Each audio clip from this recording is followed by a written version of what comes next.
Hi everyone, I have noted a very positive trend in the last few weeks, which is number of people who have multiple job offers in their hand is constantly increasing. So people reach out to me when they get more than one job offer, let's say 2 or 3 job offers from multiple companies. They reach out to me to consult how do we analyze these job offers and which one should we pick. So I have noted that number of people getting multiple job offers is increased in the last 1 month to 2 months. It is constantly increasing, which is a very positive sign. Now, a related question that a lot of people have is, how do you get multiple job offers? Because the 90-day notice period is a hindrance and an obstacle. Companies don't entertain you. So I created one video in the past explaining how you can use this 90 days notice period to your advantage when the market is good. Okay. So now if the market is improving, and let's say if the market improves, then you can apply this particular process, which I'm going to share again now in this video. Please note, this is only applicable when the market is booming. It is not applicable when the market is down.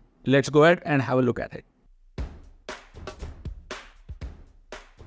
What I am going to share today is a 4-step formula, a proven formula, which has an element of calculated risk, but it is based on the principle of planning, research, preparation, and then followed by execution. I am going to share the entire mind map with you today with detailed steps of what you need to do to beat the 90 days notice period. So watch this video till the end, because if you miss any step in the interim, you may not be able to get the desired results. Step 1, planning.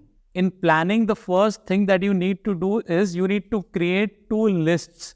One list, list A, will be the list of target companies that you want to join, and list B will be the list of companies which you don't want to join. So it is very important for us to prepare these 2 lists so that we are very clear that, okay, these are the set of companies in list A which I am going to target and most likely going to join one of them, and these are the list of companies in list B which I am not going to join. Once you have done this basic level of planning, the next step, which is step 2, is research. Research and find out as much information as you can about the companies in list A. So for example, you pick 8 to 10 companies from list A and identify things like their selection process, how many rounds of interview do they conduct, what kind of interview rounds are these, what type of roles are currently available in these companies and how many of them are relevant to you, which means can you apply in these roles based on your skill set and experience. What are the various locations from where these companies operate? Do they provide work from home or remote working option? And go to Naukri.com or any other job portal or go on LinkedIn and see how many job openings are there right now in which you may be interested. Which means you are doing this research to ensure that you have all the relevant information possible. These are some of the things which I have suggested, but you can add more things in the research list. The more the research, the better clarity you would have for the next steps. Next step is the preparation step.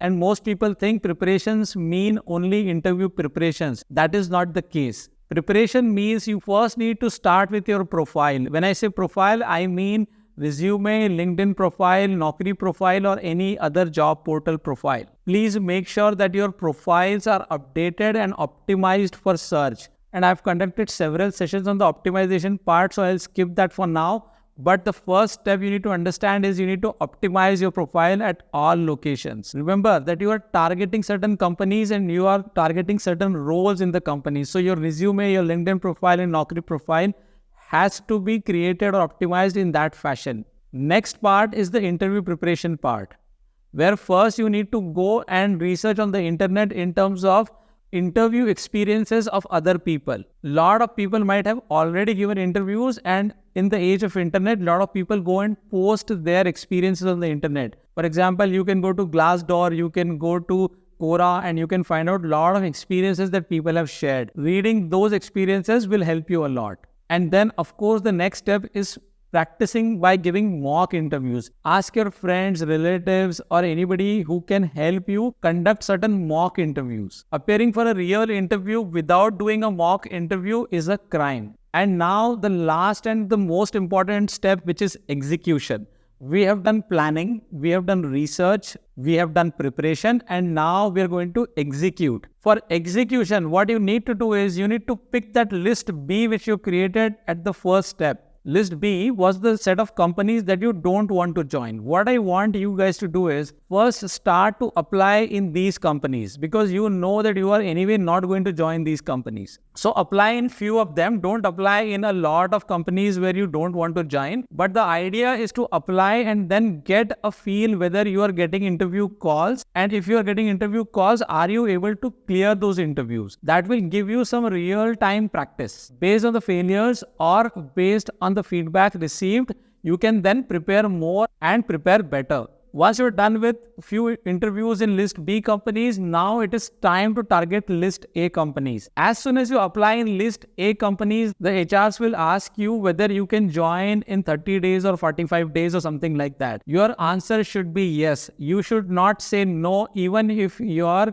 current notice period is of 90 days. You should say that my current notice period is 90 days, but it is negotiable, or you can buy the notice period and you are available to join in 30 to 45 days. Another way of articulating it is saying that you are currently on bench or your current project is getting over soon. So there are high chances that you will get released from this project and become available to join a new company. Now, because you have already done a lot of research, planning, preparation, mock interviews, and real interview practice in list B companies, your confidence will be very high. So the chances that you will convert these interviews will be also very high. And when you get the first offer, or when you are able to pass the first set of interviews and get to the offer stage, then you need to start negotiating with your current company, which means you may need to resign and then start negotiating about your notice period and ask for early release. At the same time, the company who has offered you the new job, if they really like you, they may also be ready to negotiate a little bit. So you need to negotiate at both ends and try to squeeze in the timeline. I understand that resigning over here is a little bit risky, but this is a calculated risk. This is not a blind risk. You have done a lot of research already, a lot of planning and preparation, and then only you have arrived at this stage. Now what is needed is you need to expedite the entire job search process and continue to give more interviews, because you have already resigned. The clock has already started to tick, which means your notice period is getting reduced anyways. And in 3 months' time, if your company wants you to stay back for 3 months and serve the entire notice period, even if you are not able to join this first company which you converted or got the offer from, there are high chances that you will get even more job offers in those 90 days. And towards the third month of your notice period, you will become eligible to join a lot more companies in reality, because you resigned 2 months ago and you are giving interviews based on a solid preparation. In this entire process, your current employer may also want to retain you. So all those negotiation discussions may also happen. So this is how, after a lot of planning, research, preparation and execution, you can actually take a lot of advantage of the 90 days notice period. A lot of people out there who have more than 2 job offers in hand are actually doing the same thing. So there is no other workaround available. This is the only method which you can use with some calculated risk. I hope you found this useful, guys. Do share it in your network and let me know your thoughts in the comments. I'll see you in another video very soon. Till then, take care. Bye.